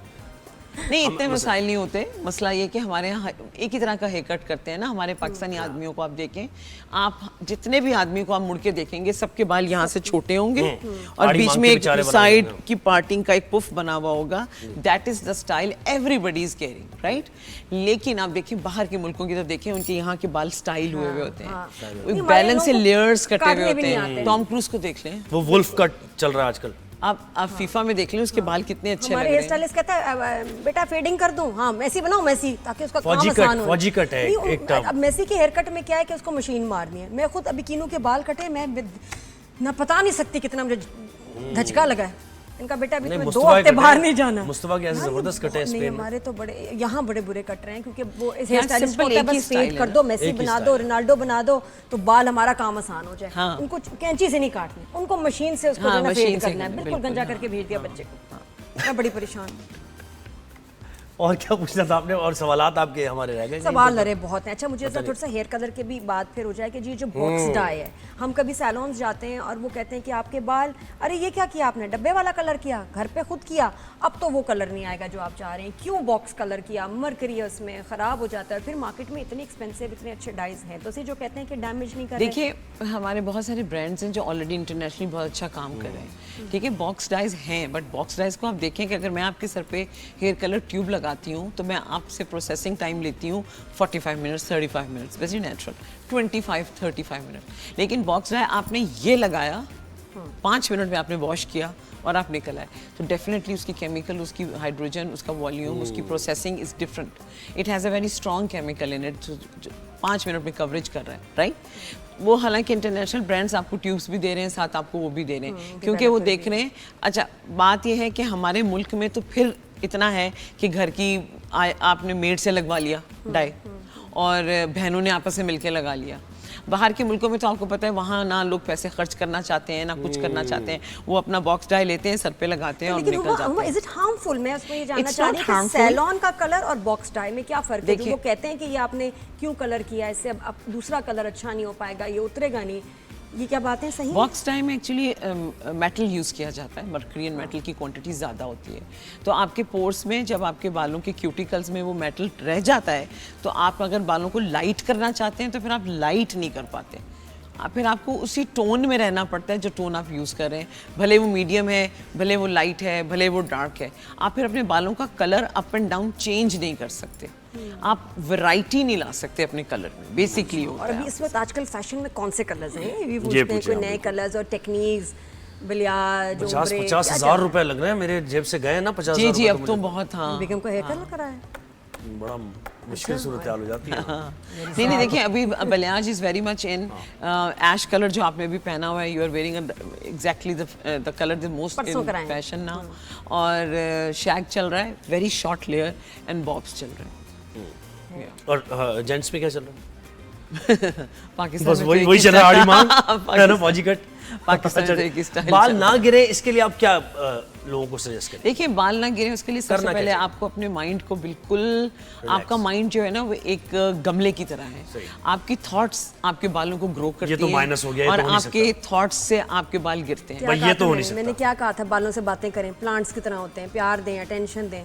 नहीं ये वाला तो हो नहीं नहीं सकता, देखिए, इसके आगे बताएं। अगर आप सारा दिन एक ही बाल की, फॉर एग्जांपल आपको आपकी इमोशनल स्टेट सही नहीं है, आप छोटी छोटी बातों को रिपीट करते हैं, आपको ओसीडी है, आप फजूल का टेंशन stress में है। रहते हैं और आपको फिक्र ही लगी रहती है और आप लेट गो नहीं करते ज़िंदगी में और कंट्रोल फ्रीक हैं, तो आपकी तो पूरी बॉडी से लेके बाल तक हर चीज़ पे इम्पैक्ट होता है, आपके ऑर्गन्स को इम्पैक्ट हो बच्चियों के जाता बाल है। कितने गिर रहे हैं, टीनेजर बच्चियां, लंबे बाल, सलाम आंटी, और मैं उनको नहीं देखती, मेरी नजर जाती है टाइल्स पे, जमीन पे। और बाल गिरने अभी की जब बच्ची जहाँ से जहाँ चलेगी बाल गिरते गिरते गिरते मुझे बड़ा तो और उस हमारे टेंशन age में कहाँ बाल ज्यादा गिरते हैं ना, देखिए कि ना, बाल गिर हमारे- रहे हैं हमारे मेरे। नहीं आप गिरते थे देखिए इस नादिया, जहाँ तक मुझे याद है कि हम लोग अपने स्कूल कॉलेज में इतने सीरियस नहीं होते थे पढ़ाइयों के मामले में, हम इतना कोई स्ट्रेस नहीं लेते थे एग्जाम में, हाँ पास होना होता था, और मेंटल स्टेट ये नहीं होती थी कि हमने एक अपना करियर बनाना है और हमने पता नहीं CEO ऑफ द कंपनी बनना है, हमें तो इना तो शौक, और हमारे तो ना बाल झड़े। अब आपके बच्चे हैं, आपके भी बच्चे हैं, आपके भी, आपको पता है इस वक्त क्या सिचुएशन है, कंपटीशन क्या है, रातों को जागना, कॉफी पीना, खाली स्टमक पे क्या है, रेड बुल पी लेना, स्टिंग पी लेना, या पता नहीं टाइप की चीजें, आपको पता है। फिर और उनसे ऑयल क्या- कौन सा लगाया जाए बताएं ना, बताएं ना। देखिए तो Castrol is the best, Castrol उतरता ही नहीं। नहीं उतर जाता है, बिल्कुल उतर जाता है। कैस्ट्रोल को हमें डायरेक्ट नहीं लगाना, उसकी आप, Castrol is a base oil, आप उसमें कोकोनट डाल लें, उसका टेक्सचर बहुत बुरा लगता ओ फल्ला, castor is the best, you can put on your lashes, आप देखें 3 वीक्स में आपकी लैशेस बड़ी है। हो मैंने जाती आंखों पे लगाए, आंखें खुली नहीं रही थी मेरी, तो फिर आपकी आंखों की सफाई भी करता है कैस्ट्रोल, बाय द वे। खुलेंगे तो सफाई तो होगी। शायरी होगी आपकी आंखों में, क्या देंगे आप, रिजल्ट देखेंगे आप, शायरी की जाएगी आपकी आंखों में। बहुत शुक्रिया, थैंक यू, आपने वक्त दिया, Thank you, बड़ी मजे की बहुत बात शुक्रिया। है। अच्छा, को फ्रिज का भी इलाज बता दो, कराची में क्या बाल ब्लो ड्राई करते हैं, बाहर निकले देखिए मैं आपको एक बात बताऊं, सबसे बड़ी बात है हमारे यहाँ ना खवातीन को कुछ समझ नहीं आती कि वो क्या करें, फ्रिज को कभी सूखा कंघा ना करें, हमेशा अपनी एक स्प्रे बॉटल में 1 चमचा कंडीशनर और पानी डाल के रखें, जब आप कहीं कंघा करना हो आप स्प्रे करें, फिर आप कोम करें और फिर छोड़ दें उनको। आप सूखे बालों में कंघा कर ही नहीं ब्लो सकते। ड्राई करने के बाद तो फिर तो करना पड़ेगा, जैसे मैं भी कर रही हूँ, मैं उसको गीला करके करूँ तो मेरा ब्लो ड्राई खराब हो जाएगा। नहीं तो तुम्हारे बालों में वेव है ना नादिया, है ना, तो आप बार बार इसको इतना हीट और ना करें वो आप why can't you play with your natural wave. यार कसम से मेरे ज़मीर को ना झुंझला दिया बिल्कुल, इसका हिला दिया बिल्कुल। आई समझ, ये है बातें सारी। चले एक ब्रेक लेते हैं, ब्रेक के बाद वापस आएंगे। और कौन है हमारे साथ ब्रेक के बाद? ब्रेक के बाद अब क्या बात है यार, सबाहत है, सबाहत सबाहत हमारा प्यारा ही एक्टर है हमारी। मैं तो उनका फेस ही देखती रहती हूँ, एक्टिंग कर रही होती है, the way she speaks, the way she Amazing looks, actress, बिल्कुल। उफ हसीना। और बात करने से रुकती नहीं है, जो बात कहनी होती है कह देती है। हाँ ये भी अच्छा तो ये भी हम बातें पूछेंगे, ब्रेक के बाद आते हैं वापस। Beauty with brains after the break, keep watching. यहाँ वैसे हम भी हैं। ब्रेक के बाद मिलते हैं, कीप वॉचिंग, गुड मॉर्निंग।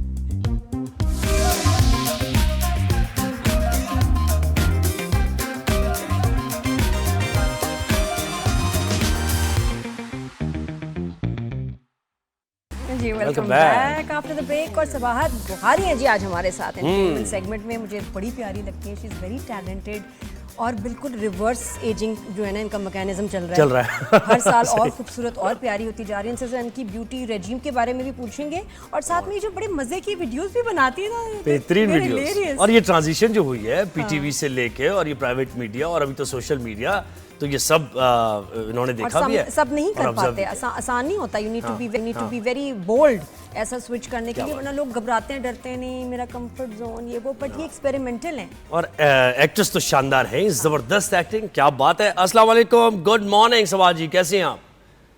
वालेकुम अस्सलाम, good morning Nadia ji and 365 viewers, कैसे हैं आप? हम ठीक तो ठाक। बिल्कुल ठीक है। तो मतलब टैलेंट तो हमने आपका देखा था, लेकिन फाइटिंग में भी ब्रूस ली के करीब।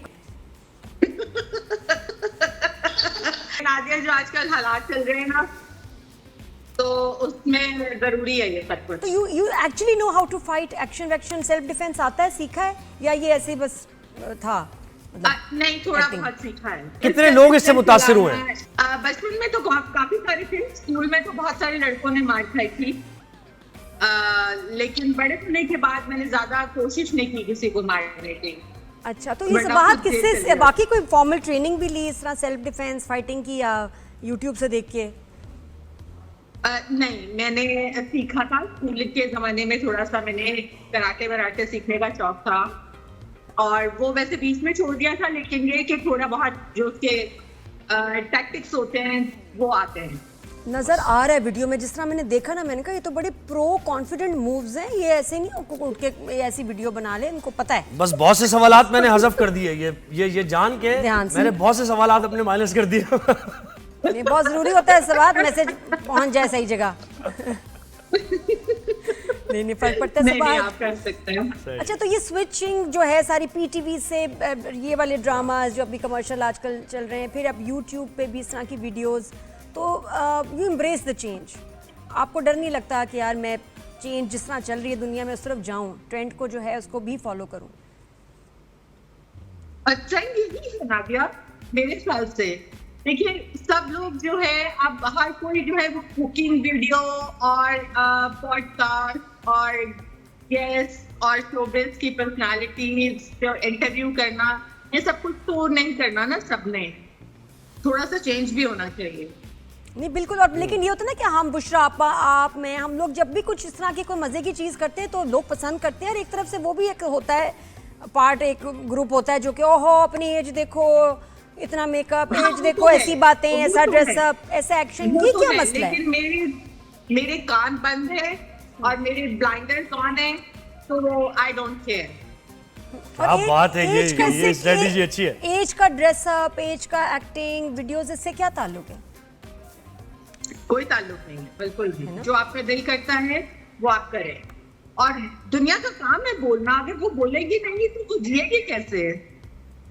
सही है। सबाज जी, मुझे बताएं कि ये ट्रांजिशन जिसकी नादिया बात करी, आप इसको कैसे एक्सप्लेन करेंगी? ये अच्छा है, दिस फॉर द गुड, या फिर बुरा हो गया माहौल? कैसा माहौल है इस वक्त, वर्किंग कंडीशन कैसी? सोशल मीडिया एंड मीडिया, खास तौर पे मीडिया। देखिए, social media is a very good platform for our GenZs, for our newcomers. बहुत अच्छा है अगर उसको आप पॉजिटिवली यूज करें। अब देखिए, बहुत सारी चीजें ऐसी हैं जो हमें पहले सुनने को या देखने को नहीं मिलती थी, लेकिन अब हमें सोशल मीडिया के थ्रू हर चीज जो है वो पता चल जाती है, अवेयरनेस बहुत ज्यादा आ गई है। थोड़ा सा इसका नेगेटिव भी है, असर पड़ रहा है लोगों के ऊपर, लेकिन अगर वो चाहें तो उसे पॉजिटिविटी में लेके जा सकते हैं। It all depends on you. और ये क्रिटिसिज्म का तरीका भी आपने ज़बरदस्त सीखा है समाज जी। वो मैंने देख रहा था एक रील आपकी, when the producer delays payments उसमें आपने जो क्या दिल की भड़ास। देखिए वो तो बस एक रूम थी, अब अगर किसी को समझ आ जाए तो ठीक है, वरना लेकिन ये मसले हैं ये। अभी मैं राबिया कुलसूम का भी बहुत एक इंटरव्यू सुन रही थी जिसमें उन्होंने कहा कि उनकी भी एक फैमिली मेंबर ने तकाजा किया एक चैनल से कि जी पेमेंट्स लेट हैं, तो उस पर उनकी पूरी फैमिली को ही बैन कर दिया गया चैनल से। तो ऐसे ऐसा ही है, कॉन्सिक्वेंसेस बिल्कुल भी ऐसे हैं। पेमेंट मांग भी रहे हैं, लेकिन फिर ये भी एक चीज़ हो सकती है। तो ये क्या प्रेशर है? How do you deal with this? I don't know Nadia, मुझे समझ नहीं आती कि देखिए चैनल जो हैं वो तो माशाल्लाह इतना कुछ अर्न कर रहे हैं, लेकिन जिन लोगों को दिखा के जिनके फेसेस शो करके आप अर्न कर रहे हैं, उनको आपने जो है वो फकीर बना के रखना है, तो that's not on. I think respectably अगर हम आपके साथ काम करते हैं, हम आपके टाइम को अंडरस्टैंड करते हैं, आपके हर चीज को अंडरस्टैंड करते हैं, प्रॉब्लम्स को अंडरस्टैंड करते हैं, तो फिर आपको भी करना चाहिए। It's just give and take. हम लोग भी काम कर रहे हैं तो अपना घर चलाने के लिए कर रहे हैं ना, सही तो हमें भी अगर मंथली पेमेंट्स नहीं मिलेंगी तो क्या फायदा काम करने का। जी। सही। अच्छा, और ये उसका फैजान शेख और तकाजा उनकी बहन की बात करें, वो कंट्रोवर्सी जो हुई तो उसमें वो एडी पे भी की बात कर रही थी कि एसोसिएट डायरेक्टर्स की वजह से सारा मिसकम्युनिकेशन होती है, और दूसरी तरफ एडीज हमारे साथ भी एक आए थे काफी देर से पहले, तो एडीज तो बहुत मुश्किल में होते हैं बेचारे, उनको खुद पेमेंट्स नहीं मिल रही होती है, वो सारी सलवातें उन्होंने ही सुननी है। बिल्कुल ऐसा ही है। वो बेचारा एक ऐसा इंसान होता है जो हर तरफ से पिस रहा होता है, लेकिन फिर वही है जो उसने गलत एक कम्युनिकेशन करनी होती है प्रोड्यूसर्स, प्रोडक्शन और आर्टिस्ट के बीच में। बहुत कम अच्छे लोग होते हैं जो सीरियस चीजों को लेते हैं, और वो है ना शाह से ज्यादा शाह के वफादार। तो अगर प्रोडक्शन जो है वो उनको पे कर रही है तो वो जाहिर सी बात है प्रोडक्शन की साइड लेंगे, तो वी कांट ब्लेम देम। जी बिल्कुल। बस अच्छा, वो बेचारे डांट खाते हैं, गालियां क्या खाते हैं। करें? नहीं बिल्कुल। अच्छा, मुझे पता है सबाहत के जब इतना साल आप काम करते हैं, जब एक्टिंग समझ आती है तो रोल्स ही अजीब से हो जाते हैं, काम कम हो जाता है, और जो आपके साथ जो आपको मार्जिन दिया जा रहा है परफॉर्मेंस का, जो कैरेक्टर है उसमें कोई स्कोप ही नहीं। भाई अब तो अदाकारी समझ आई, अब तो वो एक मैच्योरिटी आई, ठहराव आया। और मैं देखती हूँ यहाँ के माँ वाला रोल, सीनियर एक्टर्स बस माँ शादी कर दो, तलाक कर दो। ये कितनी लिमिटेशन आपको लगता है एज एक्टर कि ड्रामों में आपके पास है रोल्स के लिए? देखिए मुझे लगता है कि हमारे पास स्क्रिप्ट भी अच्छे नहीं है, हमारे पास राइटर्स भी अच्छे नहीं है, और फिर दूसरा ये कि आई थिंक मुझे लगता है चैनल्स की अपनी ये डिमांड होती है कि बस औरत को जो है ना वो दलील करता हुआ दिखाओ, उसको मारे खाता हुआ दिखाओ, उसको जितना बेचारी दिखाओगे उतना ही जो है वो आपको टीआरपी मिलेगी, व्यूअरशिप मिलेगी। तो थोड़ा सा हमें अपने स्क्रिप्ट के ऊपर काम करने की जरूरत है। स्क्रिप्ट जाहिर सी बात है हम अपनी सोसाइटी से लेते हैं, तो हमारी सोसाइटी में तो इतनी सारी इश्यूज हैं, शादी और तलाक के अलावा, लव ट्रायंगल के अलावा, लेकिन हम उस पर एक्सपेरिमेंट ही नहीं करना तो चाहते। आपको लगता है टाइप कास्ट होते हो? आपको लगता है यार फिर बहुत वही रोल? ज्यादा, बहुत ज्यादा है ना, किस तरह के रोल? बस ये लगता है ये तो भाई मुझे ही मिलते हैं, ऐसे क्यों?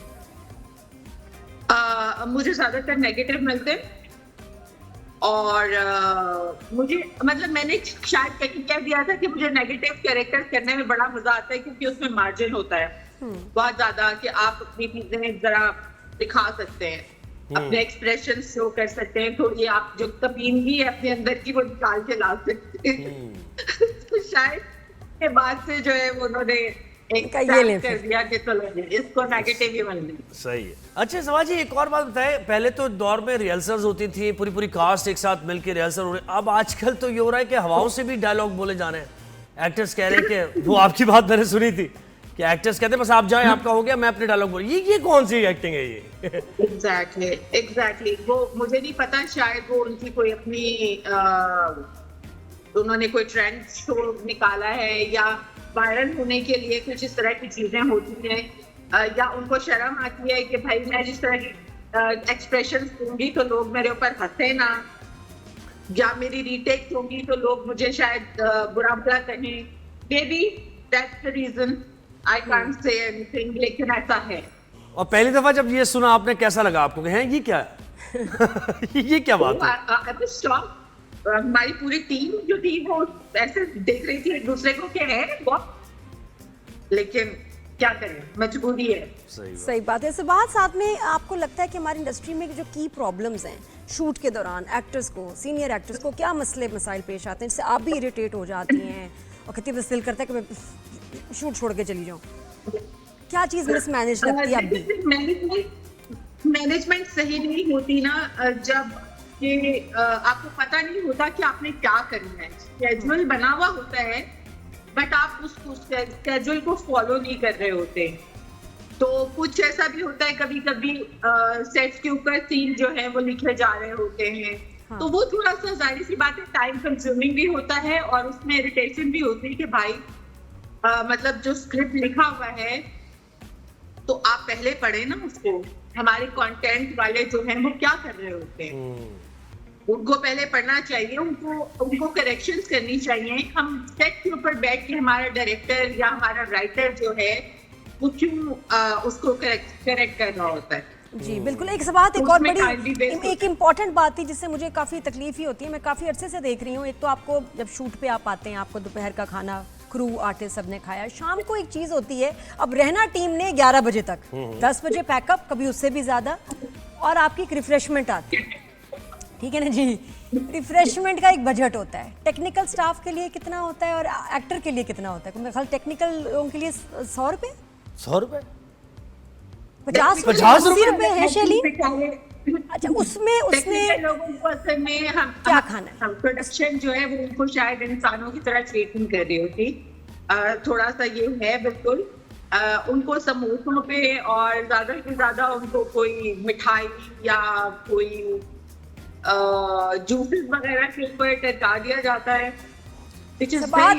मैंने उनको देखा है, बच्चों को मैंने उनको देखा है, इस पैसे में उनका एक चिप्स का पैकेट आता है, फ्रेंच फ्राइज, जो उनको इसमें सबसे फिलिंग लगता है कि मैं घर पहुंचते पहुंचते 12-1 बज जाएंगे तो शायद ये फ्राइड चिप्स चल जाएंगे, क्योंकि गंदे तेल में बने होंगे, जैसे भी होंगे। मैंने उनको ये खाते हुए देखा है। ये कितना अनफेयर है और इसके ऊपर क्यों नहीं कोई आवाज उठाता? आवाज कौन उठाएगा यार? हम एक्टर्स अपने पैसों के लिए आवाज उठाते हैं तो हमें गालियां पड़ती हैं, दूसरों के लिए कौन फाइट करेगा? सही बात है। हाँ, ये अनफेयर बात है। हर कोई अपनी अपनी लड़ाई जो है, अपनी अपनी जंग खुद ही लड़ रहा है। जी अच्छा, एक और चीज है, सीनियर्स और जूनियर्स का भी एक रहता है ना। आप जो सीनियर्स हैं उन्हें क्या एक्स्ट्रा कोई प्रोटोकॉल चाहिए? क्योंकि जूनियर्स नए आने वाले कहते हैं कि भाई सीनियर अपने आप को बहुत ही सीनियर समझते हैं, वो पता नहीं क्या करें, हम उनका रिस्पेक्ट भी करते हैं। दूसरी तरफ ये भी एक सोच है, बहुत से सीनियर्स कहते हैं कि जूनियर्स रिस्पेक्ट नहीं करते। नहीं, ऐसा एटलीस्ट मेरे साथ तो ऐसा कुछ नहीं हुआ। मैं तो अपने जूनियर्स को बहुत प्यार करती हूँ, अपने बच्चों की तरह ट्रीट करती हूँ। हाँ, अगर थोड़ा सा कोई टेढ़ा है, जैसे कि मैंने आपको बताया कि वो लोग जो कहते हैं कि जी हम सबको भेज दें कमरे से बाहर, हम अपना सीन जो है वो कैमरे को देख के कर लेंगे या दीवारों को देख के कर लेंगे, सिवाय उन लोगों के बाकी बहुत सारी बच्चियां हमारी और बच्चे जो हैं वो नए, जिनमें हुरैन शाहिद है, असद अलवी है, आमना असलम है, बहुत सारे ऐसे बच्चे हैं, मानूर परवेज है। ये सब बच्चे सीखना चाहते हैं, they are very good learners और बहुत तमीज के बच्चे हैं। बिल्कुल। सबाद में मैंने ये भी देखा है कि हमारे बहुत सारे एक्टर्स हैं जो कि 8 बजे के ड्रामे में वही नजर आते हैं, जो 7 बजे का बड़ा जबरदस्त स्लॉट है, 9 बजे का स्लॉट है, वो एक्टर्स क्यों नहीं प्राइम टाइम ड्रामों में नजर आ रहे हैं? मुझे वो रिव्यू करने का मौका ही नहीं हमें मिलता, क्योंकि 8 बजे के ड्रामा को करते हैं। तो क्या है वो इतने सारे एक्टर्स, वो क्यों नहीं उसमें नजर आ रहे हैं? क्या वजह है? लीग्स है, कोई लॉबी है, कोई कौन ये सिस्टम बना रहा है? क्या ये वो क्यों नहीं आ रहे? लॉबी है, ऐसा ही है। इससे ज्यादा मैं कुछ कहना नहीं चाहूंगी। तो ये सारे प्रोडक्शन हाउसेस की लॉबी है क्या? ये सॉरी, सारे प्रोडक्शन हाउसेस की लॉबी है? क्योंकि हम तो देखते हैं ना कि सब चैनल्स पे ऐसा ही, सब चैनल्स पे ऐसा ही है। प्रोडक्शन हाउसेस का इतना फॉल्ट नहीं है, आई थिंक चैनल्स की तरफ से जो है वो आता है कि किसको कास्ट करना है और किसको नहीं कास्ट करना। और इसमें फिर कास्टिंग काउच भी आ जाता है, जो यंग एक्टर्स आ रहे हैं, एक्ट्रेसेस। ये तो आपने बात भी की थी इस बारे में, मेरे ख्याल ऐसा ही है। बिल्कुल आज तक है और ये चल रहा है, पता नहीं कब तक चलता रहेगा।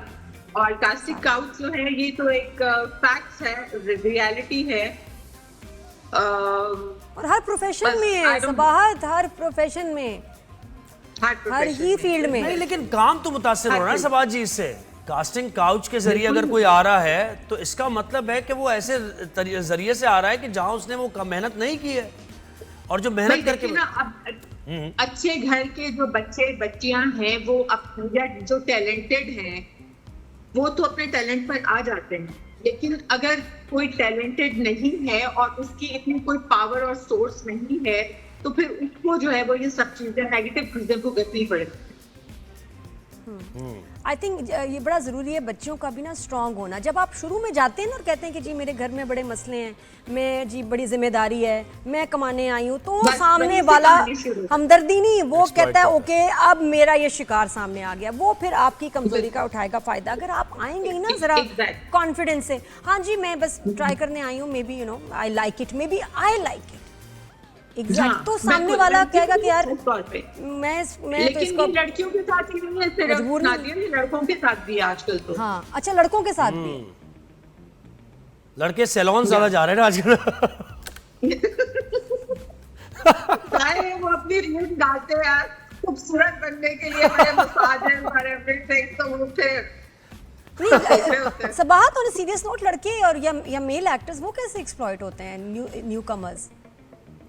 नादिया आपको पता ही है यहाँ पे कैसे, मतलब जो मॉडलिंग करने के लिए आते हैं तो वो बेचारे फिर बहुत कुछ बर्दाश्त करते हैं ना। सही बात है। उनको आपको हम मॉडल बना देंगे जी, अब हमें क्या पता कि उसने किस लिए बुलाया तो उसने तस्वीरें खींचने के लिए, लेकिन वो और क्या खींच रहे हैं ये तो हमें नहीं पता। भाई देखिए बिलबोर्ड पे तस्वीरें होंगी आपकी, आप मशहूर हो जाएंगे, ओवरनाइट पॉपुलैरिटी मिल जाएगी, तो ये तो फिर है ना और ये opportunity समझ cost है। लेना, अच्छा फिर साथ आसपास के लोग बताते हैं ये तो करना पड़ता है, ये दुश्मन है आपके जो कहते हैं करना पड़ता है, आप क्यों करें?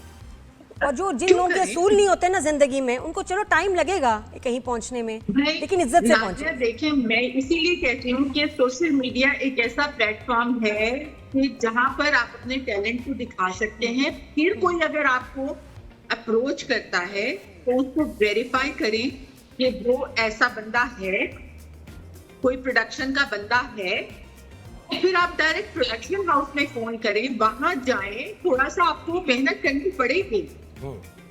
कोई ऐसा रास्ता नहीं है कि बहुत इजीली शॉर्टकट्स कहीं भी नहीं होते, लेकिन थ्रू प्रॉपर चैनल अगर आप जाएंगे तो ज्यादा बेहतर हो जाए। क्या बात है सबाज जी, थोड़ी सी टूटी हुई भाई, चीजों के बारे में भी बात करते हैं, जो टूट जाता है जुड़ क्यों नहीं रहा ये दिल? जुड़ता है, खासतौर पे दिल।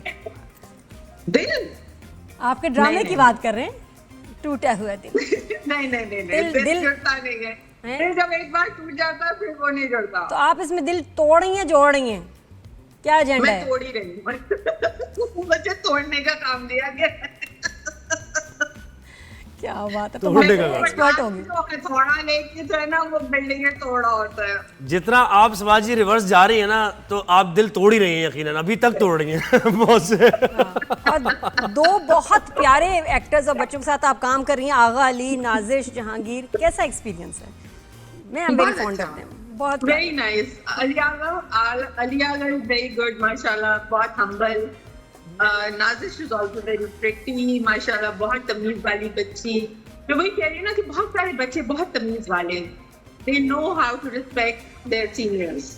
अच्छा, तो अब आप थोड़ा सा सबात असली बात बताएं, आपका ये क्या राज है? इतनी प्यारी स्किन, इतने अच्छे बाल एंड रिवर्स एजिंग, ये कौन सा फॉर्मूला है? क्या यूज करती हैं? ख्याल करती हैं एस्थेटिक प्रोसीजर्स, नेचुरल रेमेडीज, क्या? नेचुरल रेमेडीज भी हैं, एस्थेटिक प्रोसीजर्स भी हैं। बाल तो बहुत गिर रहे हैं, आपको पता है कराची का पानी कैसा है, तो उनको फिर हमें थोड़ा बहुत जो है ना वो करना पड़ता है, ऑयलिंग ये वो PRP वगैरह हर चीज, और जो कि बहुत जरूरी है। और जो भी मैं समझती हूँ कि PRP से डरते हैं उनको जरूर करवानी चाहिए, और उससे स्किन भी बहुत अच्छी होती है और बालों के लिए भी बहुत अच्छी होती है। अच्छा, तो ख्याल करती हैं आप, मतलब सिर्फ जेनेटिक्स बिल्कुल को नहीं करती कहेंगे कि जो जेनेटिकली मैं खूबसूरत हूँ, नहीं, ख्याल भी करती हैं, मेंटेन करती हैं, खर्चा करती और सुना है लाइफ में क्या चल रहा है समाजी, हैं। लाइफ में क्या चल रहा है बताएं। हैं। आर्टिस्ट की लाइफ में क्या लाइफ चलेगा? में बस आजकल तो गर्मी चल रही है। गर्मी चल रही है, ठीक है। अच्छा, और घर में क्या लाइफ है ये बताएं, बच्चों के बारे में बताएं, फैमिली के बारे में बताएं सबाहत। घर में कौन कौन? बच्चे माशाल्लाह बड़े हो गए हैं, बच्चे पढ़ रहे हैं, एक पढ़ रहा है और one my daughter is married, तो फ्री हूं मैं। क्या बात है। तो और जब बच्चे एंजॉय करती हैं, अब जरा लगता होगा ना ये I have time to myself, बिल्कुल टाइम फॉर माई बिल्कुल ऐसा ही है, सेल्फ। बिल्कुल ऐसा ही है। तभी तो थोड़ा बहुत ख्याल रखना पड़ता है अपनी चीजों का, अपने हर चीज का, अपनी ब्यूटी का थोड़ा सा। और अपने खुश जो है रहने वो के लिए चीज़ों क्या में- करती हैं Sabahat? What do you do for yourself? आप क्या रेजीम है आपकी खुश रहने के लिए, मेंटल हेल्थ के लिए? मेंटल हेल्थ के लिए यार यही है कि बस जो किसी ने किया, पहले मैं बहुत सेंसिटिव थी, बहुत ज्यादा, बहुत चीजों को दिल पे लेती थी, लेकिन अब मैंने ये फैसला कर लिया है कि दिल पे कोई चीज नहीं लेनी। आप अपने कान बंद करें, जो कोई भौंकता है उसको भौंकने दें, क्योंकि उनकी आदत है। अगर भौंकेंगे नहीं ना तो उनको अटेंशन कैसे मिलेगी? तो आप जो है ना अपनी जिंदगी में खुद खुश रहें, अपनी जिंदगी के बारे में सोचें, अपने इर्द गिर्द के बारे में थोड़ा बहुत सोचें जो आपके रिलेटेड लोग हैं। इसके अलावा ये don't have to do anything. अच्छा, मुझे आपने चाइल्डहुड ट्रॉमा की बात की थी और वहाँ एक पॉडकास्ट में देख रहा था आपका लेटेस्ट ही, तो वहाँ से फिर बात आगे नहीं चली और वह बात कहीं और निकल गई करते, लेकिन मुझे जरा सा ये हुआ कि चाइल्डहुड ट्रॉमा क्या हो सकता है मुमकिन तौर पर, क्या what you have been through, अगर आप बताना चाहें तो। और उसे डील कैसे किया? हाँ, चाइल्डहुड ट्रॉमा जो है ना वो बहुत सारे बच्चों को फेस करना पड़ता है। मुझे भी करना पड़ा, being daughter, being a girl. और वो ये था कि मेरे फादर को बहुत शौक था बेटों का, ठीक है, और हम लोग दो बेटियां थी, तो वो थोड़ा सा जो है ना एक बहुत ज्यादा रिस्ट्रिक्टेड माहौल, कोई आजादी नहीं थी। स्कूल जाओ, कॉलेज से सीधा घर आओ, घर पे ट्यूशंस पढ़ाओ, सारा कुछ। मारें भी पड़ी हैं, मार भी बहुत खाई है, क्योंकि मैं शैतान बहुत थी, शरारतें बहुत करती थी। उस पर जो है वो मुझे ठीक ठाक फेंटियां पड़ी, और जब फेंटी पड़ती है ना बच्चों को तो वो फिर थोड़े से रिबेलियस हो जाते हैं। तो वो ट्रॉमा जब आपको हर रोज मार पड़ी होती है, हर चीजें इस तरह की भुगतनी पड़ती है, ताने आपको जो है वो सुनने को मिलते हैं। पेरेंट्स को इस चीज को अंडरस्टैंड नहीं करते कि भाई अगर बच्चे आपने पैदा किए हैं तो वो आपको अल्लाह ने दिए हैं, वो आप लोगों की अपनी प्रॉब्लम है। किस तरह वो बेटियां होंगी या बेटे होंगे वो इंसान के अपने इख्तियार में नहीं है, ठीक है ना।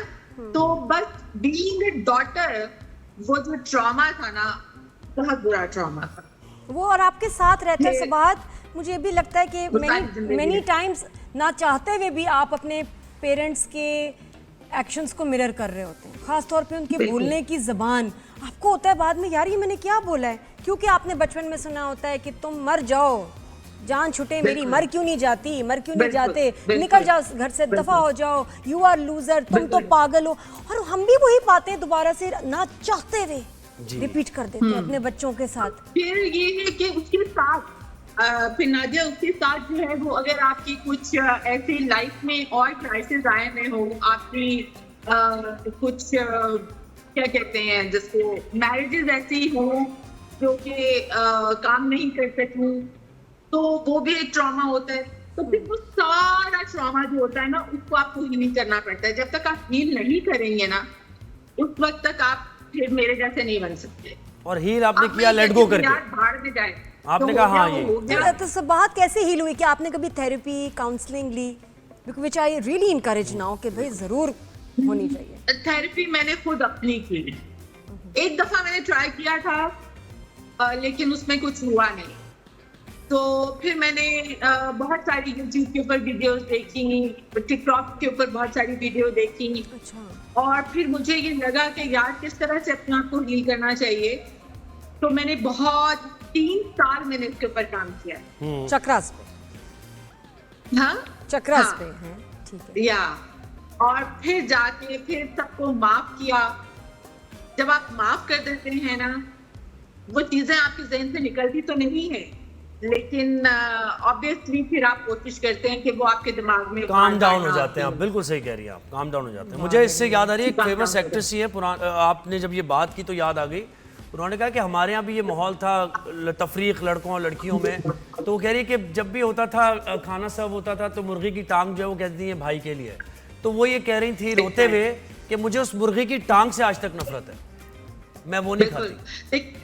बिल्कुल ऐसा ही है। और दूसरी बात ये कि देखिए, अगर आपकी लड़कियों के साथ, आपकी बेटियों के साथ स्पेशली जो है वो कोई मिसहैप हो जाता है शादी के बाद, और पेरेंट्स अगर आपको ये कहें कि हमारे घर के दरवाजे तो बंद हैं, तो फिर वो बच्ची कहाँ जाएगी?